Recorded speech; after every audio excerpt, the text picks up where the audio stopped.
Hello, and welcome back to the Sci-Fi Nerd channel. I haven't ever really covered a thriller on this channel. It's mainly been horrors, sci-fi, and that one Wolverine video. So, in the aim of trying to find one, I stumbled onto something interesting. You know what I'm talking about, you've seen the video title, but from the Guy Fawkes mask to the description on Amazon, I was intrigued. I remember as a kid looking through Amazon, seeing this movie, and being both interested, a little scared, and annoyed that I couldn't watch it due to the 15 rating. But now, I'm a little older, so I finally watched it, and it was different to my expectations. Actually, you know what? I'm sorry, I'm rambling. Let's get right into the video.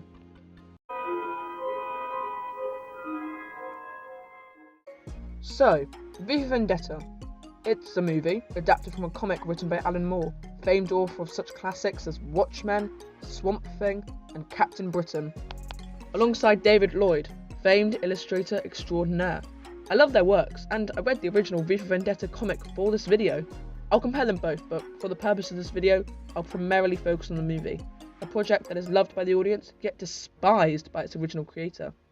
In terms of the movie, I'll be ranking it in terms of plot, acting, visuals, soundtrack, and themes.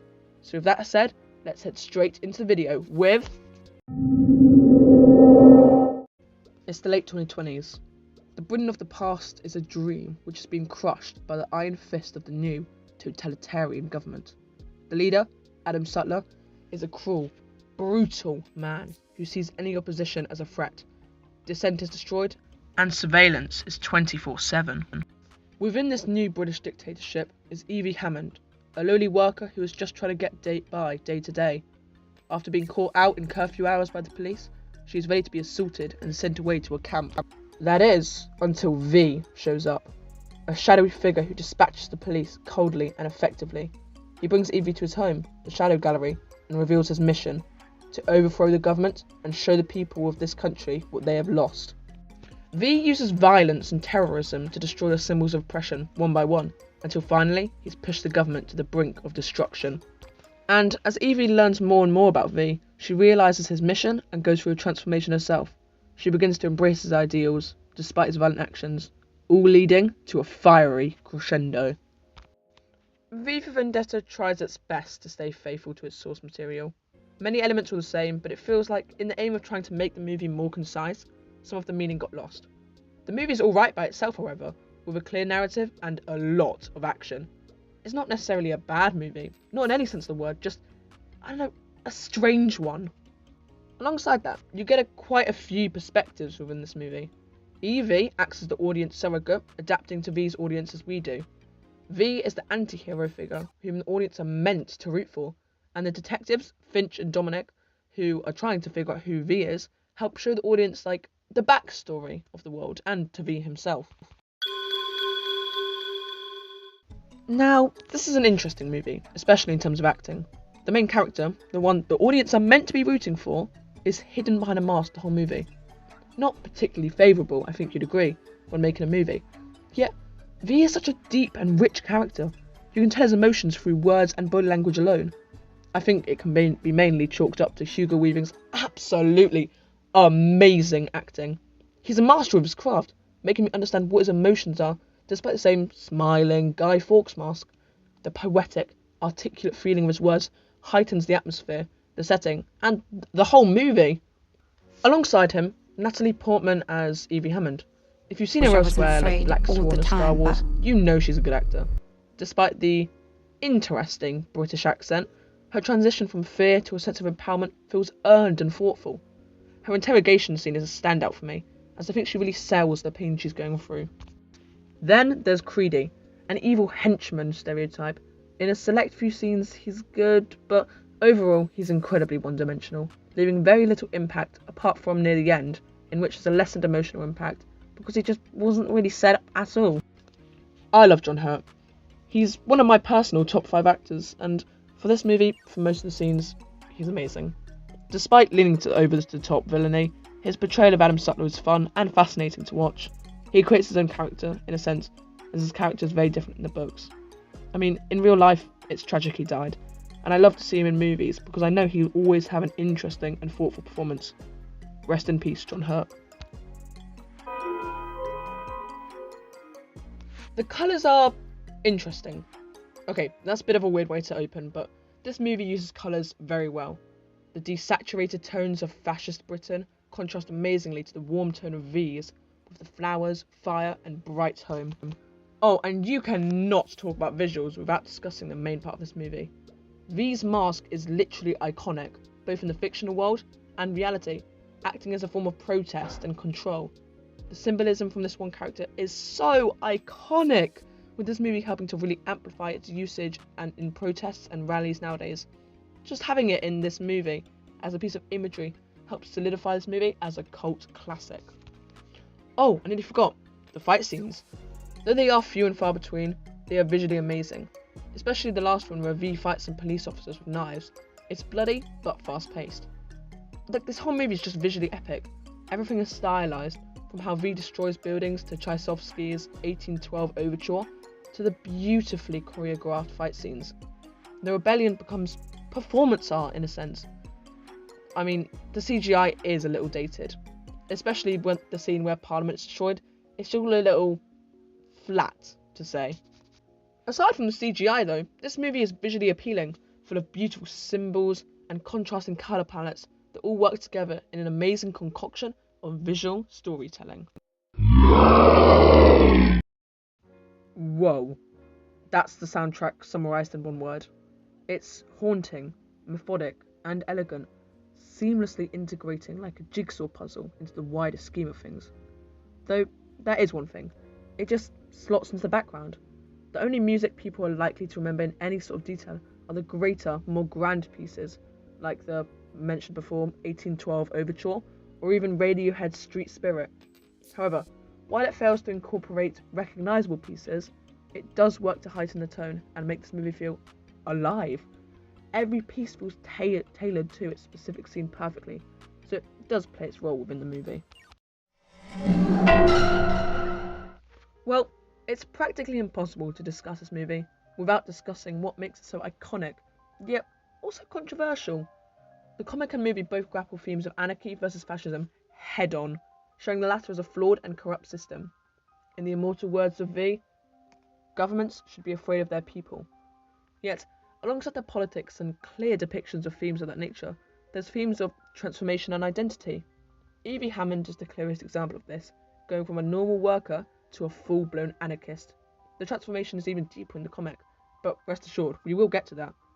V is also an example of identity, with him being less of a person and more of an idea, something utilised to show how everyone is powerful, especially the common person.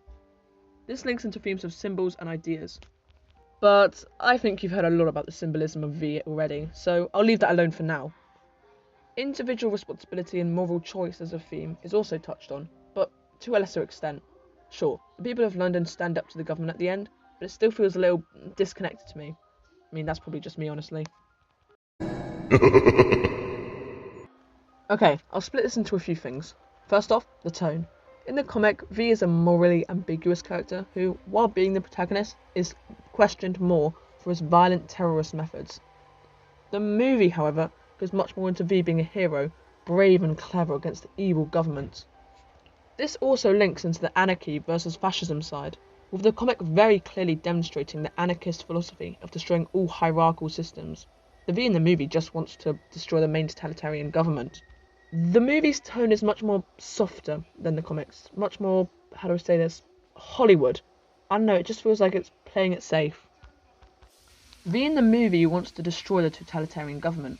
The V in the comic is just a full-blown anarchist, wanting not just the end of the government, but all forms of control. I mean, it's very clear about this, with him wanting destruction and a bit of chaos. Also, the ending is vastly different. Sure, there's the same key points of V's death and Parliament blowing up, but in the comic, V passes his whole legacy to Evie, who actually becomes V, donning his suit and everything. The movie goes for a much more happy and simplified ending to this plot. Oh, and also, I think context is very important for both of them. This comic was written in the Thatcher era, where many feared authoritarianism, especially with the militarisation of the police. It also reflects the nationalistic ideals many held at the time, in which people of the moral majority were correct, pushing away those of an ethnic, gay, or religious background.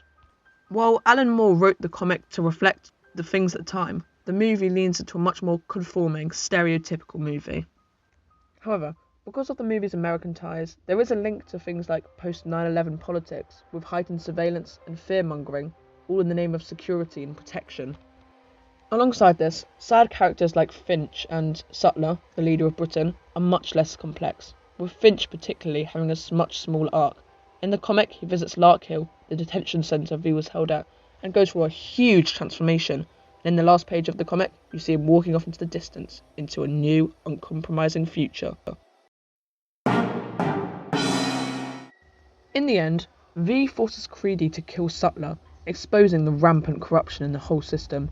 Creedy then attempts to kill V, who despite being riddled with bullets, survives long enough to kill Creedy and all his men. V then dies in Evie's arms, telling her to place his body in a train he has stockpiled full of explosives, heading straight to Parliament. Evie sends the train off, just as Finch arrives. The detective allows the train to go, seeing justice in V's plan. The train then just explodes under Parliament, blowing it up. As this happens, thousands of masked citizens arrive to watch in Guy Fawkes masks, commemorating the funeral of the fascist Britain and moving into a new era. The film ends with a reflection by Evie, who says V was every one of us, suggesting V was more of an idea, an ideology, than an actual person. I mean, I enjoyed both the movie and comic V for Vendetta. Sure, the comic deals with the themes in much greater depth and to a greater extent, but I can appreciate what the movie was trying to do. Create a much more simplified plot to a movie many wanted desperately to see. I mean, okay, I preferred the comic overall, but check both of them out, compare them yourselves, and see what you think. I think with how much of a cult classic the movie's become, it's definitely important and interesting to watch the movie. You know what, actually? Also, while researching, I discovered that Alan Moore personally despised this movie, asking for his name to be struck off as a credit. He still hasn't watched it to this very day. Okay, I'll get to the results. Okay, so for plot, it gets 8 out of 10, for telling a coherent narrative. Acting is 9 out of 10, mainly for Hugo Weaving's masterclass in acting.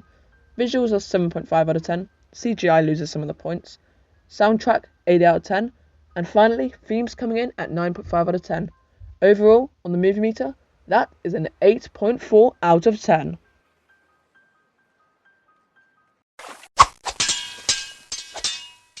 And that was V for Vendetta. This is one of my longer videos because I wanted to make up for not posting last week. I hope you enjoyed it. I'm genuinely so happy to anyone who's watched my video up to here, and to everyone who's watched this video, thank you so much. I hope you liked it. If you prefer a longer video like this, just tell me in the comments. Hope you have a great day, and I'll see you again some other time. Bye!